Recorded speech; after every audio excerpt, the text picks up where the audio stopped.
pendant ce temps-là, on a débasé, c'est-à-dire on l'a mis dans la neige, notre Guillaume Crouzet. Là, Je lui ai donné mon trou de neige en fait. Je suis là-bas. Il s'est levé là où tu avais laissé une trace.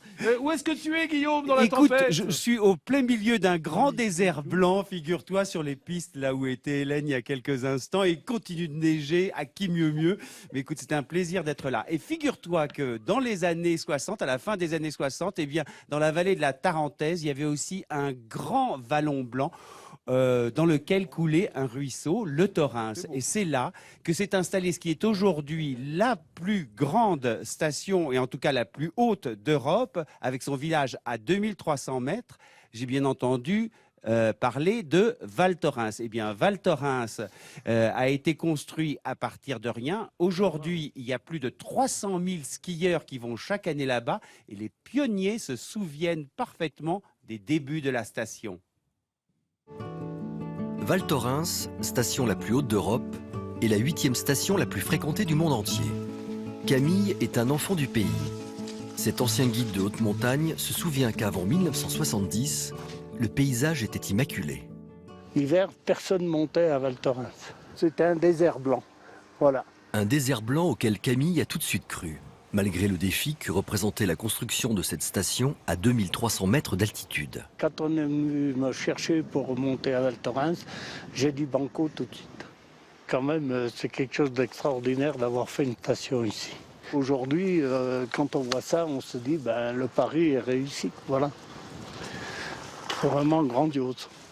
Comment cette vallée immaculée a-t-elle pu devenir une station de sport d'hiver moderne de renommée internationale?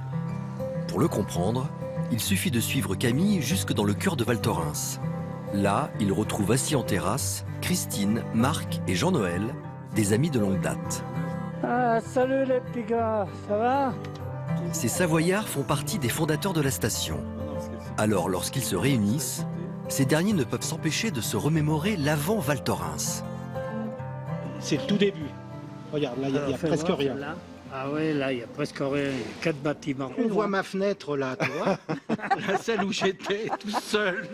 Pour réussir le pari fou de faire naître ici la station de Val Thorens, les pionniers n'ont pas ménagé leurs efforts, malgré le froid et l'isolement. Au-delà de l'enthousiasme, c'est sans doute la solidarité entre les montagnards qui a permis à ce village alpin de voir le jour. Quand vous aviez une chute de neige, la route était coupée, qu'il n'y avait plus d'électricité, il fallait plus que se mettre tous ensemble pour essayer de remonter les choses, et c'était ce qui était formidable, quoi. C'était de l'entraide. Tout le monde, on se tenait tous les coudes. Quelqu'un avait besoin d'un coup de main, on était là pour le donner. Sinon, on n'aurait pas pu vivre. Au fil des années 70 et 80, la bande d'amis a participé et assisté à l'éclosion progressive de ces chalets, donnant du relief à la vallée. Et puis, avec l'ouverture de commerce, tous les ingrédients ont été réunis pour accueillir de nombreux touristes. Aujourd'hui, Val Thorens a grandi. Camille est devenue un anonyme au milieu de cette foule de visiteurs. Bon, allez, c'est parti. Hop. Mais cela n'empêche pas le doyen de profiter, le sourire aux lèvres et des souvenirs plein la tête des pistes de Val Thorens. Alors, je ne voudrais pas qu'on quitte cette vallée de la Tarentaise sans faire un petit clin d'œil à une station qui fête aujourd'hui ses 20 ans. C'est la plus jeune station de France, c'est Aurel. Aurel est au pied justement de Val Thorens et elle est reliée à Val Thorens par un téléphérique qui fait 5 km de long d'un seul tronçon. C'est le plus long d'Europe. Donc, on n'a pas tous les jours 20 ans. Bon anniversaire à Aurel. Bon anniversaire Aurel. Ouais, bon anniversaire. Aurel, c'est formidable quand on est dans les Alpes du Sud pour rejoindre justement toutes ces stations de Val Thorens. On passe Voilà, le tunnel on de monte aux Fréjus Trois-Vallées. et on monte aux Trois-Vallées et c'est Exactement. super. Ouais. Je serais gentil avec Yves Pacalet.